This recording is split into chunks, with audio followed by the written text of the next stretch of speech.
Hello everybody, this is Alchemist 2 and I'm back again with another series review. I just recently watched Year Million, and the episode was called Meld. And of course, in this episode they mention the Borg, which is very apropos. First they talk about telepathy and how that would be able to be achieved through technology. And the first thing that we would lose through that is privacy. Of course, that's a no-brainer, pardon the pun. Ha ha ha, I'm so funny.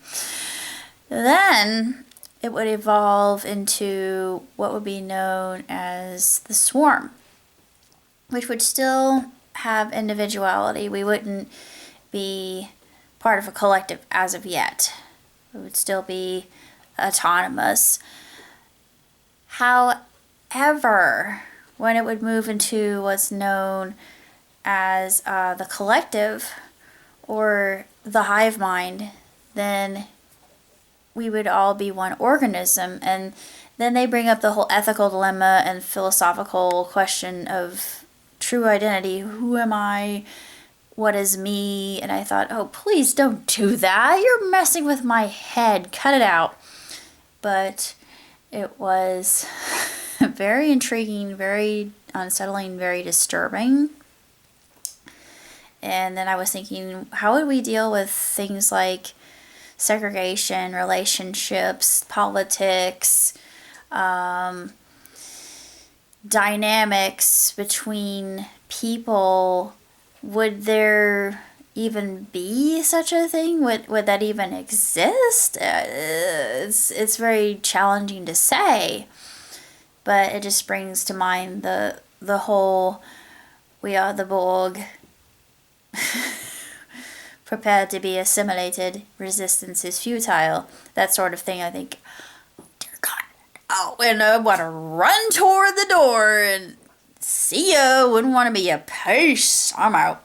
But that's what I would do. I would say, I don't want your hive mind, screw you, I want to be an individual. I'm like I said, I'm a nonconformist. I like my individuality, thank you very much. But some of the futurists were suggesting that in order to move forward in this future that they predict, we may have to become an organism that lives and breathes and moves and has its being within the collective. But I want to think more on the optimistic side rather than the pessimistic side, because it just seems to be better.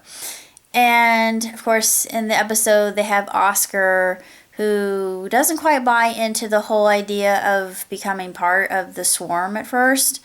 But he wants to, well, with telepathy, that's the first step. But his wife and daughter are chatting non-verbally to one another, and he can't hear their thoughts. So he just finally says, I've had enough.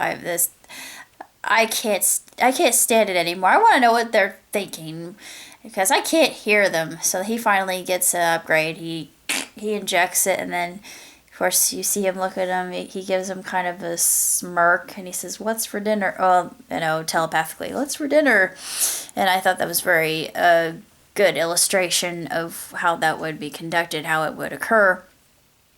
And then they talked about alien intelligence, and I thought, I've always believed in that. That's why SETI exists. And right now in Maryland, they have an aquarium where they're teaching dolphins, or they're learning from dolphins, and how they interact and how they chat with one another at their echolocation.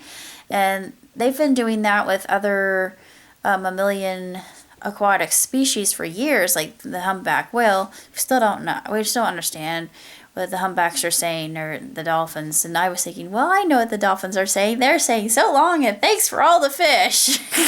I can't be serious for 1 second. This is why I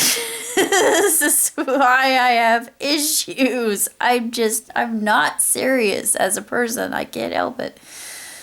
It's just like at work, I was talking, I said, I came up with the dumbest joke.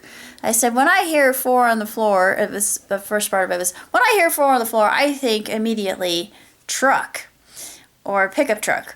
And then the other part that comes to my mind is, here's your son. And I might be slightly redneck, perhaps.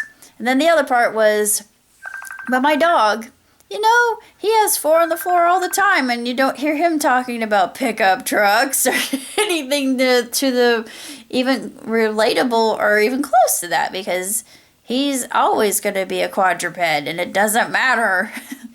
He can go wherever he wants, so who needs a pickup?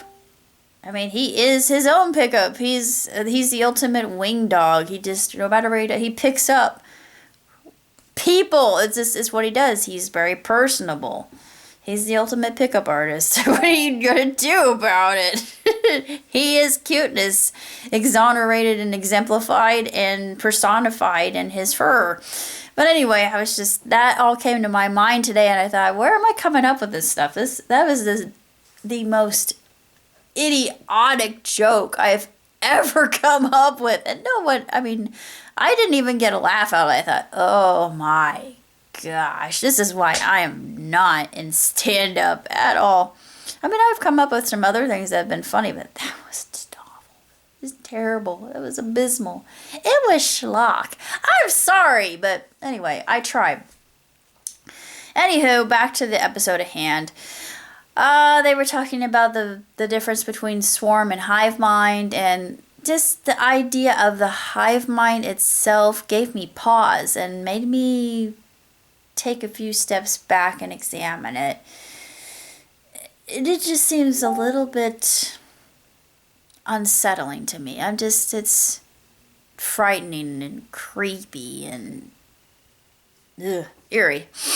But then again, as the futurists were saying, we probably will have to do so if we're going to expand our horizons and learn how to become super intelligent and speak with other beings that are not of this world.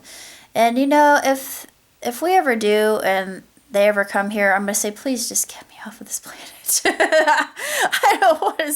I tried. I've been doing my best here, but they're just people that do not understand me, and I'm thinking maybe you can. So please, can I become part of your society? I don't care if I'm going to be your pet. Just take me with you. Please. Beam me up, Scotty. But yeah, that would be a very fascinating exchange indeed. Here we have entertainment. Let's have her do a couple of songs. Yee! Okay, we like you. Thank you.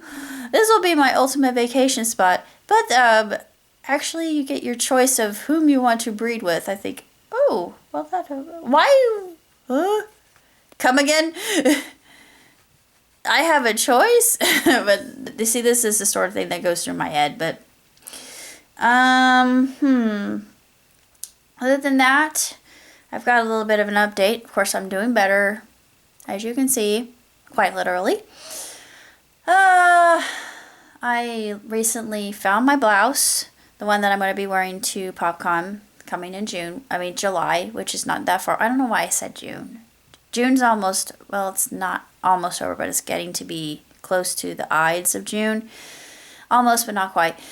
But we're going to be getting into July. July is also going to be another busy month for me because it's going to be court date, PopCon, and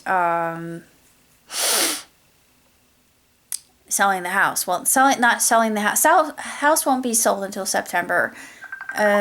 Who's calling me? And just hold on a minute. I gotta answer this.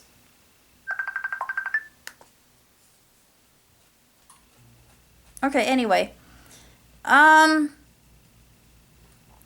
I said, what was I talking about? I'm gonna be having a huge auction in July, so it'll be busy like this month has. Like this month has been nuts. But I gotta figure out what the heck I'm gonna do with myself. So I will take care of you. I